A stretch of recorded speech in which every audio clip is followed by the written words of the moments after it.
सारी दुनिया है लॉकडाउन में, कोरोना है सबका रोना। डरने वाली बात नहीं है, सावधानी हमको रखनी है। 1 मीटर की दूरी से ही बात है हम सबको करनी है। बच्चों आओ पढ़ो सभी, कोरोना से डरो नहीं। बच्चों आओ पढ़ो सभी, कोरोना से डरो नहीं। पढ़ना लिखना है सबको, आगे बढ़ना है सबको।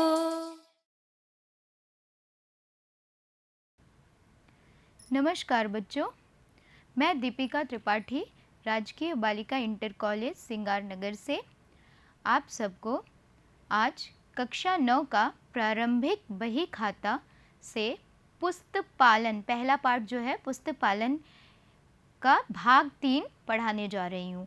ठीक है बच्चों, तो इसके पहले बच्चों हम थोड़ा पुनरावृत्ति कर लेते हैं अपनी। इसके पहले भाग में हमने देखा था, भाग 2 में पुस्तक पालन प्रणाली की आदर्श पुस्तक पालन प्रणाली के गुण देखा था हमने। दूसरा, लेखा कर्म से क्या आशय है वह देखा था। और तीसरा, पुस्तक पालन तथा लेखा कर्म में क्या अंतर है, उसके अंतर हमने जाने थे।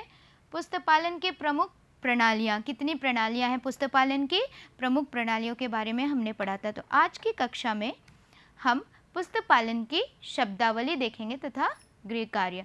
ठीक है बच्चों, तो पुस्तक पालन की शब्दावली बच्चों उसे कहते हैं जो भी शब्द या फिर जो भी एंट्रीज पुस्तक पालन में की जाती हैं उसमें जो शब्द शामिल किए जाते हैं उन्हें पुस्तक पालन की शब्दावली कही जाती हैं। तो बच्चों आज हम इन्हीं शब्दावली के विषय में पढ़ेंगे।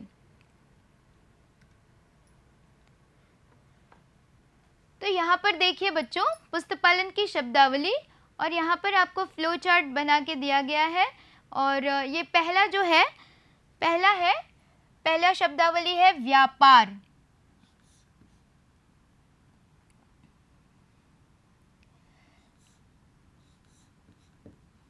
व्यापार, तो व्यापार क्या होता है? पुस्तक पालन जब हम करते हैं तो उसमें व्यापार से रिलेटेड एंट्रीज भी लिखते हैं, है ना बच्चों। व्यापार अर्थात बिजनेस, इंग्लिश में हम इसको बिजनेस भी कह सकते हैं, ट्रेड कह सकते हैं। ठीक है बच्चों, तो व्यापार का अर्थ है कि एक व्यापारी या फिर कोई भी एक साधारण सा इंसान अगर कोई भी कार्य, आर्थिक कार्य जो लाभ कमाने के उद्देश्य से किया जाता है उसे व्यापार कहते हैं। ठीक है, अगर कोई भी व्यापारी कोई भी आर्थिक कार्य करता है जिससे उसे लाभ प्राप्त होता है तो उसे हम व्यापार कहते हैं।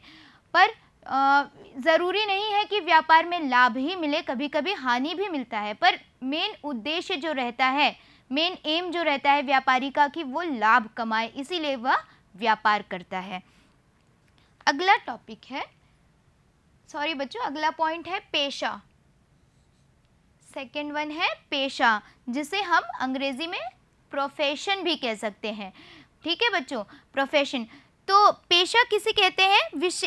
वह कार्य जिसमें विशेष शिक्षा या प्रशिक्षण की आवश्यकता पड़ती है। जैसे कि टीचर एक पेशा है, टीचिंग। ठीक है, टीचिंग करना, शिक्षक बनना, या फिर इंजीनियर बनना, इंजीनियर भी एक पेशा है। डॉक्टर बनना, डॉक्टर भी एक पेशा ही है। उसके लिए आपको विशेष पढ़ाई, जैसे टीचर बनने के लिए आपको बीएड करना पड़ता है ना। डॉक्टर बनने के लिए आपको डॉक्टरी की पढ़ाई करनी पड़ती है, एमबीबीएस करना पड़ता है। और इंजीनियर बनने के लिए आपको इंजीनियरिंग करनी पड़ती है, तो उसे ही पेशा कहते हैं। तो व्यापार में भी अनेक पेशा होते हैं, जैसे कि अकाउंटेंट, फॉर एग्जांपल एक पेशा है अकाउंटेंट का, तो अकाउंटेंट भी एक पेशा कहा जाता है। उसके लिए भी विशेष शिक्षा की आवश्यकता होती है। सीए, चार्टर्ड अकाउंटेंट करना पड़ता है अगर कंपनी में अकाउंटेंट बनना होता है तो। ठीक है बच्चों, अगला है व्यापार का स्वामी। व्यापार का स्वामी है हमारा अगला पॉइंट। तो व्यापार का स्वामी उसे कहते हैं जो ओनर ऑफ द बिजनेस। ठीक है बच्चों, इंग्लिश में ओनर ऑफ द बिजनेस होता है। तो जो भी व्यक्ति अपना समस्त धन या पूंजी व्यापार शुरू करने के लिए लगाता है, व्यापार के संचालन में लगाता है, उसे क्या कहते हैं? व्यापार का स्वामी कहते हैं। तो ऐसा व्यक्ति जो अपना समस्त धन व्यापार के संचालन में लगाता है और व्यापार का संचालन करता है, उसे ही व्यापारी कहा जाता है। अगला है व्यवहार या लेन देन। ये हमारा 4th पॉइंट है, व्यवहार या लेन देन। किसी वस्तु या सेवा के खरीदने या बेचने या विनिमय को व्यापारिक व्यवहार या लेन देन कहते हैं। तो किसी भी वस्तु या सेवा को खरीदने या बेचने या विनिमय करने को व्यापारिक लेन देन कहते हैं, ट्रांजैक्शन जिसे इंग्लिश में हम कह सकते हैं। ठीक है बच्चों, तो कोई भी वस्तु, जब कोई भी व्यापारी वस्तु खरीद रहा है या बेच रहा है तो वो क्या कर रहा है? लेन और देन कर रहा है ना, लेना और देना, तो उसे ही लेन देन कहते हैं या व्यवहार करना कहते हैं। समझ गए बच्चों? और यह जो लेन देन होता है ये 2 टाइप के होते हैं, पहला है नकद और दूसरा है उधार। नकद लेन देन, नकद, और दूसरा है उधार। तो नकद क्या होता है? नकद लेन देन, अगर कोई भी व्यापारी अपना नकद रुपए देकर भुगतान तुरंत कर देता है किसी भी लेन देन का, जैसे वह कुछ खरीद रहा है, कच्चा माल ही खरीद रहा है, तो वह भुगतान तुरंत उस चीज़ का कर देता है, तो वो नगद लेन देन हो गया। ठीक है। और अगर उसका भुगतान वह भविष्य में करता है, फ्यूचर में किसी भी तिथि को करता है, उसने बता दिया कि हम 2 महीने बाद इसका भुगतान करेंगे, तो वो क्या हो गया? उसका उधार। ठीक है, उधार लेन देन उसे कहते हैं। अगला पॉइंट है ऋणी एवं धनी। ये है 5वां पॉइंट, ऋणी एवं धनी। तो ऋणी और धनी अर्थात इसे डेबिट और क्रेडिट।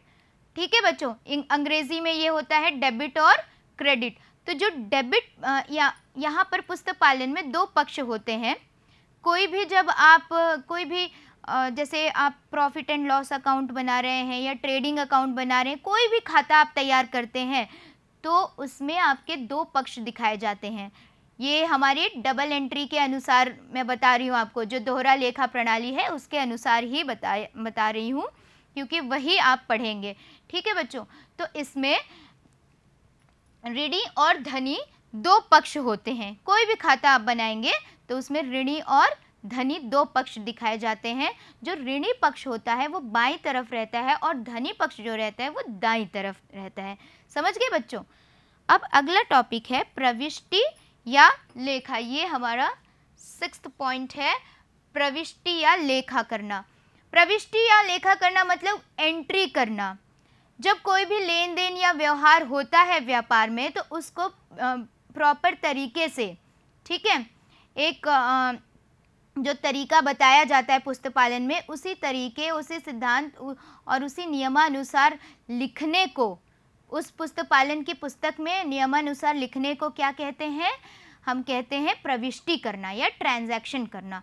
समझ गए बच्चों? जो व्यवहार लेन देन होता है रोज़ का, उसको पुस्तक पालन की पुस्तक में लिखने को ही प्रविष्टि कहा जाता है। अगला है माल। अगला पॉइंट है 7th पॉइंट, माल। माल अर्थात गुड्स। माल को क्या कहते हैं? गुड्स। जो भी सामान व्यापारी जब अपनी कुछ बेचना होता है, व्यापारी सामान क्या करता है? पहले खरीदता है व्यापारी सामान, उसके बाद उस सामान को कच्चा माल खरीदता है और उसके बाद उसे बनाकर, पक्का माल बनाकर उसे बेचता है ना? तो इसे ही माल कहा जाता है। तो जो माल, जैसे कि कोई लकड़ी का व्यापारी, फर्नीचर का व्यापारी है, ठीक है, फर्नीचर का व्यापारी है, वह क्या खरीदेगा? लकड़ी खरीदेगा। क्या बनाने के लिए? फर्नीचर बनाने के लिए।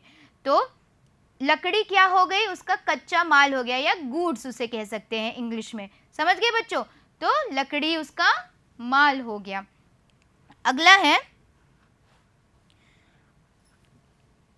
अगले पॉइंट पे आते हैं बच्चों, पुस्तपालन। 1 मिनट, इसी में है बच्चों अगला पॉइंट, क्रय एवं विक्रय। ये है 8वां पॉइंट, क्रय एवं विक्रय। क्रय अर्थात खरीदना और विक्रय अर्थात बेचना। ठीक है, तो क्रय को हम अंग्रेजी में परचेजेस कहते हैं और विक्रय को सेल्स कहते हैं। तो व्यापारी जिस वस्तु में व्यापार करता है उसकी खरीद को क्रय कहा जाता है। व्यापारी जिस भी वस्तु में व्यापार करता है अगर उसकी खरीदी करता है वह, तो वह क्रय होता है। जैसे मैंने अभी बताया कि जो फर्नीचर का व्यापारी वह लकड़ी खरीदता है तो वह लकड़ी का क्रय करता है ना, खरीदता है, तो उसे कहते हैं। और ये क्रय भी 2 प्रकार का होता है, उधार और नगद। अगर वह तुरंत ही भुगतान कर देता है, जो भी माल खरीदता है उसका तुरंत ही भुगतान कर देता है तो वो नगद क्रय होता है, और अगर उसका भुगतान वह भविष्य में करता है तो वह उधार क्रय होता है। इसी तरह से विक्रय होता है, परचेजेस। अब जो व्यापारी है वह जो माल उसने खरीदा है उसको आगे प्रोसेस करके जब बेचता है ना, जैसे लकड़ी खरीदता है, लकड़ी को प्रोसेस करके वह फर्नीचर बनाता है, फर्नीचर बनाने के बाद उसे वह बेचता है तो वह उसका विक्रय कहलाता है, मतलब सेल्स कहलाता है। तो यह भी 2 प्रकार के होते हैं, सेल्स भी, उधार और नगद सेल्स। तो उधार सेल्स किसे कहते हैं, पहले हम नगद देखेंगे। ठीक है, नगद सेल्स जो होता है, नगद विक्रय, जब व्यापारी कोई भी सामान बेच रहा है और उसको भुगतान उसको तुरंत मिल जा रहा है, उस सामान का भुगतान उसे तुरंत मिल जा रहा है तो वो नगद भुगतान है, नगद सेल्स कह सकते हैं। और अगर व्यापारी वह भविष्य में उसका भुगतान उसे प्राप्त होता है तो वह होता है उधार। ठीक है, उधार विक्रय। अब हम अगले पॉइंट पे आते हैं जो है आवधिक विक्रय। आवधिक विक्रय ये हमारा 9वां पॉइंट है, आवधिक विक्रय अर्थात पीरियोडिक सेल्स। ठीक है, एक निश्चित अवधि में होने वाले विक्रय को उधार और नगद दोनों ही विक्रय के योग को जब हम टोटल कर लेते हैं कि हमारा टोटल सेल्स कितना होता है उसे ही आवधिक विक्रय कहा जाता है। ठीक है बच्चों, तो एक निश्चित अवधि में, अर्थात समझ लो 1 साल की हम अवधि ले लेते हैं, टाइम ले लेते हैं, अवधि अर्थात टाइम। तो 1 साल के टाइम में कितना उधार और कितना नगद विक्रय हुआ है तो उसे ही हम, उसको जब हम टोटल करेंगे, उसका योग करेंगे तो उसे ही आवधिक विक्रय कहा जाता है। ठीक है बच्चों, अगला है क्रय वापसी तथा विक्रय वापसी। ये 10वां पॉइंट है, क्रय वापसी तथा विक्रय वापसी। तो बच्चों जो सामान, क्रय तो हम जान गए क्या होता है, क्रय अर्थात परचेजेस, जो हम खरीदते हैं। तो जो सामान हमने खरीदा और खरीदने के बाद उसका हमने अर्थात व्यापारी ने यूटिलाइजेशन किया, उसमें से अगर कुछ सामान बच गया, व्यापारी के प्रयोग से कुछ सामान बच जाता है तो उसे व्यापारी क्या करता है, वापस कर देता है। जिससे भी उसने खरीदा होता है उसे वापस कर देता है, तो उसे क्या कहते हैं, क्रय वापसी, परचेज रिटर्न। जितना भी सामान उसने वापस कर दिया वो हो जाता है उसका परचेज रिटर्न। ठीक है बच्चों, जैसे कि व्यापारी ने 10,000 का सामान खरीदा, 10,000 में से उसने 8,000 का सामान यूज़ किया तो बाकी कितने बचे, 2,000, है ना। तो 2,000 क्या हो गया, इसका क्रय वापसी। इसी तरह से विक्रय वापसी भी होता है। अगर व्यापारी अपना जो है 10,000 का माल उसने बेचा और 10,000 में से उसका 1,000 का माल वापस आ गया, नहीं पसंद आया, है ना, जो कस्टमर्स हैं उनको उसका माल नहीं पसंद आया तो उन्होंने माल वापस कर दिया, 1,000 का माल वापस कर दिया, तो उसका विक्रय वापसी कितना हुआ, 1,000। समझ गए बच्चों, तो ये होता है क्रय और विक्रय वापसी। अगला है रहतिया, स्कंद या स्टॉक। रहतिया किसे कहते हैं, जो बचा हुआ माल होता है उसे रहतिया कहते हैं।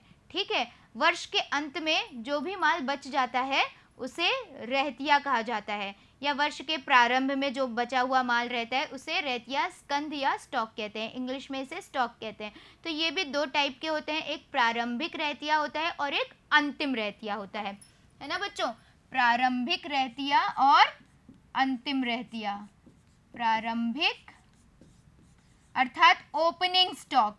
ठीक है, वर्ष के शुरुआत में जो भी माल व्यापार में बचा हुआ होता है तो उसे कहते हैं प्रारंभिक रहतिया। और इसके बाद सेकंड वन है अंतिम रहतिया। अंतिम रहतिया अर्थात वर्ष के अंत में जो भी सेल्स और परचेज से जो भी माल बच जाता है उसे अंतिम रहतिया कहा जाता है। ठीक है, जैसे व्यापारी ने पूरे साल में 1 लाख का माल पूरा तैयार किया था, उसमें में से उसने 80,000 का माल बेचा तो 20,000 का जो माल है वो उसका स्टॉक हो गया, बच गया। ठीक है बच्चों, तो वो होता है अंतिम रहतिया। और वही अंतिम रहतिया जब हम दूसरे साल का व्यापार स्टार्ट करते हैं तो वही अंतिम रहतिया हमारा प्रारंभिक रहतिया बन जाता है। अगला पॉइंट है जीवित स्टॉक। जीवित स्टॉक, ठीक है बच्चों, ये हमारा 12वां पॉइंट है, जीवित स्टॉक अर्थात लाइव स्टॉक। जो भी संपत्ति व्यापार में, जो भी जीवित संपत्ति यूज़ में लाए जाते हैं, व्यापारी के द्वारा प्रयोग में लाए जाते हैं व्यापार के संचालन हेतु, उसे जीवित स्टॉक कहते हैं। जैसे कि एनिमल्स है ना, पशु जैसे घोड़े, बैल आदि, ये क्या होते हैं, व्यापार के जीवित स्टॉक कहलाते हैं। ठीक है, ये भी व्यापार की संपत्तियों के रूप में ही प्रयोग में लाए जाते हैं। अब मृत स्टॉक, ये है हमारा 13वां पॉइंट, मृत स्टॉक अर्थात जो डेड स्टॉक रहते हैं। मृत स्टॉक व्यापार की ऐसी संपत्तियां होती हैं जिनमें जान नहीं होती। आप जानते हैं जीवित क्या होता है, जीवित अर्थात जिसमें जान होता है, और मृत जिसमें कोई जान नहीं होती। जैसे व्यापार में क्या क्या और संपत्तियां होती हैं, फर्नीचर होता है, भवन, व्यापार की जो बिल्डिंग होती है, मशीनरी होती है, ये सारी जो हैं मृत स्टॉक कहलाते हैं, अर्थात मरे हुए स्टॉक, मतलब जिसमें कोई जान नहीं है, डेड स्टॉक। तो ये है व्यापार की ऐसी संपत्तियां जिसमें कोई जान नहीं है पर ये संपत्तियां हैं व्यापार की, जैसे भवन और फर्नीचर, मशीनरी, ये सारी व्यापार की मृत स्टॉक कहलाती हैं। ठीक है, अगला है संपत्ति। 14वां पॉइंट है संपत्ति। संपत्ति अर्थात एसेट है ना। तो व्यापार की संपत्ति वे वस्तुएं जो स्थायी या अस्थायी रूप से व्यापार के संचालन में सहायक होती हैं, उन्हें संपत्तियां कहते हैं। ठीक है बच्चों, तो जैसे कि भूमि, भवन आदि, ये सारी व्यापार की संपत्तियां हैं। और संपत्ति के अंदर ही जीवित स्टॉक और मृत स्टॉक भी आ जाता है ना। जो लाइव स्टॉक और डेड स्टॉक है वो भी संपत्ति के अंदर ही आता है। तो संपत्ति क्या होती है, भूमि, भवन और भी व्यापार में जैसे पशु प्रयोग में लाए जाते हैं, वो भी व्यापार के एक प्रकार से संपत्ति होते हैं जब व्यापार के संचालन में प्रयोग में लाए जाते हैं तो। ठीक है बच्चों, और अगला है दायित्व। दायित्व अर्थात लायबिलिटीज, ये है हमारा 15th पॉइंट, लायबिलिटीज जिसे कहते हैं अंग्रेजी में, लायबिलिटीज। दायित्व व्यापार के संचालन से पहले जब व्यापार स्टार्ट करता है कोई भी व्यापारी, तो वह जिन लोगों से या फिर जिन संस्थाओं से वह उधार लेता है व्यापार के संचालन हेतु या व्यापार की शुरुआत करने हेतु, जो भी उधार वह लेता है वह उसका लायबिलिटी कहलाता है, दायित्व कहलाता है।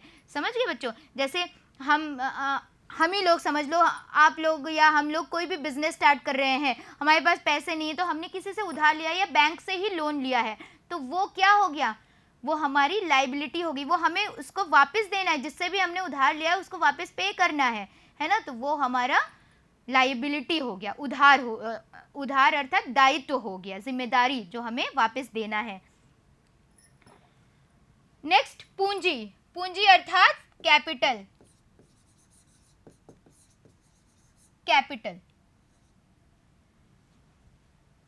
पूंजी क्या होता है, कैपिटल। जो भी व्यापारी होता है, कोई भी व्यापारी जब अपने समस्त धन और समस्त नगद धन या संपत्ति जो भी उसके पास होती है वो व्यापार के संचालन हेतु उसमें लगा देता है, तो उसी को पूंजी कहते हैं। कोई भी व्यक्ति अपना समस्त धन या संपत्ति, धनराशि उसके पास जितनी होती है या संपत्ति होती है, अगर वह व्यापार के संचालन में सारी संपत्ति और धन लगा देता है तो उसे ही पूंजी कहते हैं। समझ गए बच्चों? तो वह उसकी पूंजी है।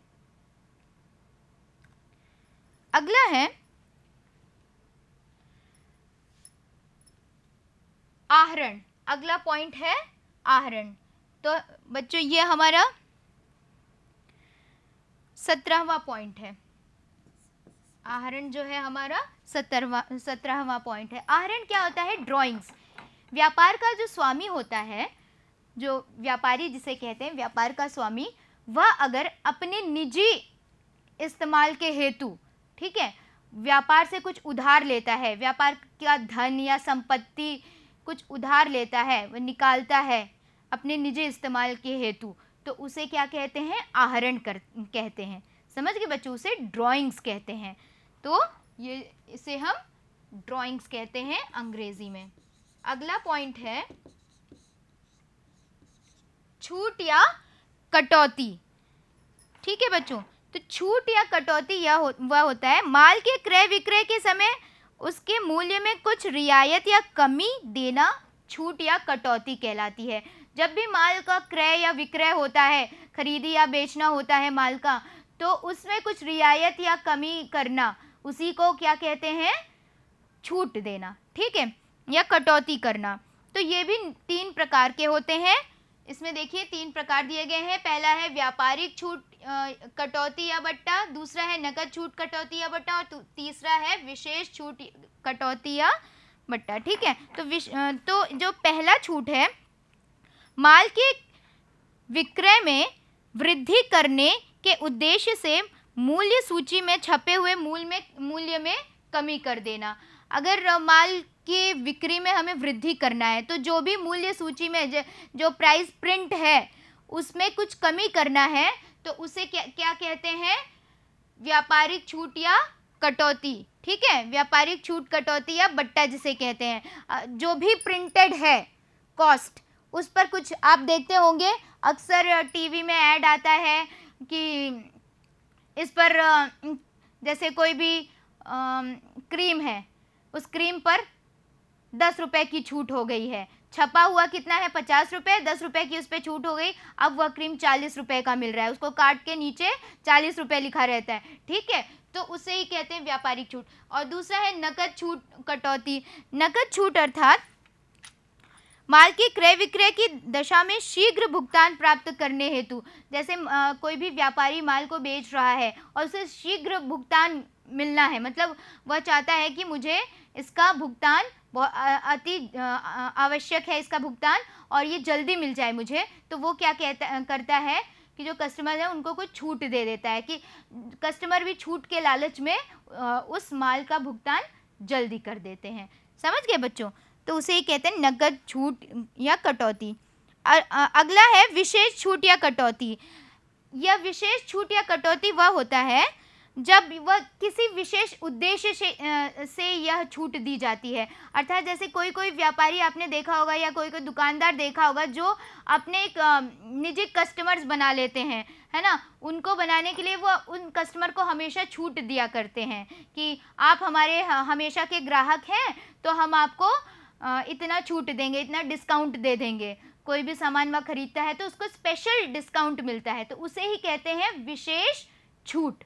ठीक है बच्चों? तो जो छूट होता है उसे डिस्काउंट कहते हैं इंग्लिश में, तो इसे विशेष छूट अर्थात स्पेशल डिस्काउंट या एक विशेष उद्देश्य से की जाती है कि ताकि हम ग्राहकों को अपनी ओर आकर्षित कर सकें और अपना परमानेंट स्थायी ग्राहक उसको बना सकें।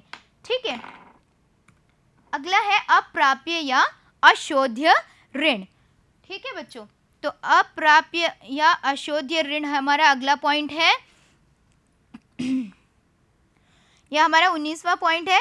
उधार विक्रय की दशा में जब मूल्य का पूर्ण भुगतान प्राप्त होता है तो वसूल न हो सकने वाली राशि को अप्राप्य या अशोध्य ऋण कहते हैं।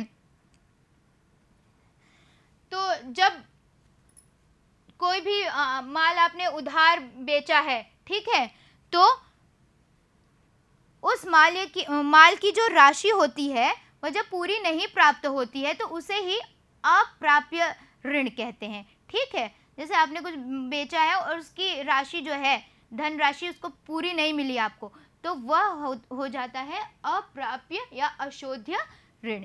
ठीक है बच्चों। खाता, जब किसी व्यक्ति विशेष, संपत्ति, वस्तु या सेवा से संबंधित समस्त लेन देन एक स्थान पर क्रम से तिथिवार लिख लिए जाते हैं तो उसे उस व्यक्ति विशेष, संपत्ति, वस्तु या सेवा का खाता कहते हैं। ठीक है बच्चों। तो जब खाता वह होता है जिसे हम अकाउंट कहते हैं। सॉरी बच्चों, यहाँ पर आपके इसमें खाता नहीं दिया गया है, मैं एक और पॉइंट ऐड कर रही हूँ। खाता ये अकाउंट होता है। जब भी हम कोई ट्रांजैक्शन करते हैं, व्यापारी कोई ट्रांजैक्शन करता है तो वह उस व्यक्ति विशेष के खाते में ही तिथिवार एंट्री करता है, प्रविष्टि करता है, तो उसे ही खाता कहते हैं। ठीक है बच्चों। अगला पॉइंट है ऋणी या देनदार। ऋणी उसे कहते हैं जो हमें जिससे हमने उधार लिया है, ठीक है, और उसे व्यापारी को उसे पैसे वापस करने हैं, तो उसे ही ऋणी या देनदार कहते हैं, जिससे व्यापारी ने पैसे उधार लिए हैं। ठीक है। और ऋणदाता या लेनदार, सॉरी बच्चों, यहाँ पे मैंने गलत एक्सप्लेन कर दिया है। ऋणी या देनदार वो होता है जो हमें पैसे वापस देगा, जिसको हमने उधार दिए हैं या व्यापारी ने जिसको उधार दिए हैं, वो उसका ऋणी या देनदार हो जाता है। ठीक है बच्चों। और यहाँ पर है ऋणदाता या लेनदार, ये सेकंड उसके नीचे दूसरा पॉइंट है ऋणदाता या लेनदार। इसका अर्थ यह है कि जिससे व्यापारी ने उधार लिया है उसे उसका उधार वापस करना है, तो वह क्या कहलाता है? व्यापारी का ऋणदाता या लेनदार कहलाता है। ठीक है बच्चों। कमीशन वर्तन। कमीशन, कुछ व्यापारी अपने माल की बिक्री को बढ़ाने के लिए मध्यस्थों या प्रतिनिधियों की नियुक्ति करते हैं। जैसे कुछ व्यापारी होते हैं कि अपनी माल की बिक्री को उन्हें ज़्यादा करना है, तो वो एक बीच वाले आदमी को लेके आते हैं, तो नियुक्त करते हैं। तो वह आदमी जो होता है वह उस व्यापारी के माल को बेचने में सहायता करता है। ठीक है, वह घर घर जाता है या फिर जगह जगह पोस्टर्स लगा, एडवर्टीजमेंट करता है। तो वो जो इंसान होता है जिसे व्यापारी नियुक्त करता है, उसे वह कुछ कमीशन देता है। उस व्यापारी को अगर माल के बेचने से कुछ प्रॉफिट मिलता है तो वह अगले इंसान को क्या करता है? कुछ कमीशन देता है। ठीक है, समझ गए। अगला है बैंक अधिविकर्ष। बैंक अधिविकर्ष अर्थात बैंक ओवरड्राफ्ट। ठीक है बच्चों। तो बैंक ओवरड्राफ्ट वह होता है जिसमें कभी कभी बैंक में अपने ग्राहक को उसके बैंक खाते से उसके द्वारा जमा धनराशि से अधिक निकालने की सुविधा प्रदान करता है।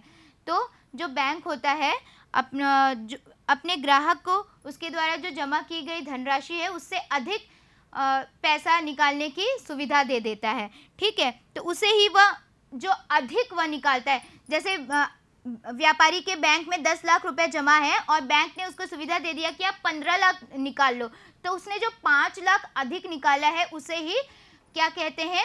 Bank overdraft. वो उसका ओवरड्राफ्ट हो गया, बैंक अधिविकर्ष हो गया। अगला है दिवालिया। दिवालिया, यहाँ पर दिवालिया का मतलब यह है कि यदि कोई व्यापारी अपने दायित्वों को पूर्णतया भुगतान करने में असमर्थ होता है तो वह दिवालिया कहलाता है। जैसे व्यापारी जो है, अगर उसके ऊपर दायित्व अधिक है, उसने लोन लिया है बहुत सारा और वो दे नहीं पा रहा है वापस, तो वो क्या कहलाता है? दिवालिया कहलाता है। ठीक है बच्चों। अगला है ऋण। ऋण अर्थात कर्ज। व्यापारी जो भी कर्ज लेता है उसे ऋण कहते हैं। और नेक्स्ट है प्रामाणक या वाउचर। ये हमारा लास्ट पॉइंट है, प्रामाणक या वाउचर। प्रामाणिक या वाउचर या वह होता है जिसमें माल के क्रय विक्रय या धनराशि के भुगतान या लेन देन के प्रमाण स्वरूप जो प्रपत्र तैयार किए जाते हैं उन्हें प्रमाणक या वाउचर कहे जाते हैं। जैसे माल को बेचा व्यापारी ने या माल खरीदा, तो उस माल को खरीदने के लिए एक वाउचर तैयार किया जाता है, जैसे रसीद जिसे कह सकते हैं। ठीक है, जब आप जैसे कोई सामान खरीदने जाते हो तो आपको बिल मिलता है, रसीद मिलती है सामान की, तो उसे ही क्या कहते हैं, प्रमाणक या वाउचर। आप अपनी फीस जमा करते हो स्कूल में तो आपको रसीद मिलता है, तो वो भी प्रमाणक या वाउचर, प्रमाण है कि हमने माल बेचा या खरीदा। ठीक है, समझ गए, व्यापारी के पास एक प्रमाण हो जाता है, उसी को प्रमाणक या वाउचर कहते हैं। तो बच्चों हमारा आज का पाठ यहीं पर समाप्त हो रहा है, भाग 3 जो है। और आज का गृह कार्य है, पहला जो क्वेश्चन है, व्यापार तथा व्यापार का स्वामी क्या होते हैं, ये आपको लिखना है अपनी नोटबुक में और याद भी करना है। दूसरा क्वेश्चन है, छूट या कटौती के प्रकार स्पष्ट कीजिए। छूट या कटौती के 3 प्रकार हैं, तीनों को आप स्पष्ट करेंगे पूरी तरह से। और देनदार तथा लेनदार शब्द का स्पष्टीकरण देना है आपको, देनदार क्या होता है और लेनदार क्या होता है। समझ गए बच्चों? तो बच्चों यह जो पाठ है यह आप ऑनलाइन भी देख सकते हैं। ऑनलाइन यह पाठ, इस पाठ की जो सामग्री है दीक्षा ऐप पर आपको उपलब्ध कराई गई है। और यह दीक्षा ऐप जो है आप अपने गूगल प्ले या iOS के माध्यम से डाउनलोड कर सकते हैं। और इस ऐप को अगर आप डाउनलोड करके इससे संबंधित गतिविधियां और प्रश्न का भी अभ्यास कर सकते हैं। ठीक है बच्चों, किसी भी बिंदु या पॉइंट पे आपको शंका हो तो आप अपने जो शिक्षक हैं उनसे ऑनलाइन क्लासेस या वर्चुअल क्लासेस के द्वारा पूछ सकते हैं। और प्रस्तुत जो वीडियो है ये आप YouTube चैनल पे जाएंगे, इसमें आप माध्यमिक शिक्षा परिषद टाइप करेंगे तो आपको ये जो वीडियो है आज का ये उस पर मिल जाएगा। ठीक है बच्चों, और सब्जेक्ट का नाम, क्लास भी आपको टाइप करना है साथ ही साथ। धन्यवाद।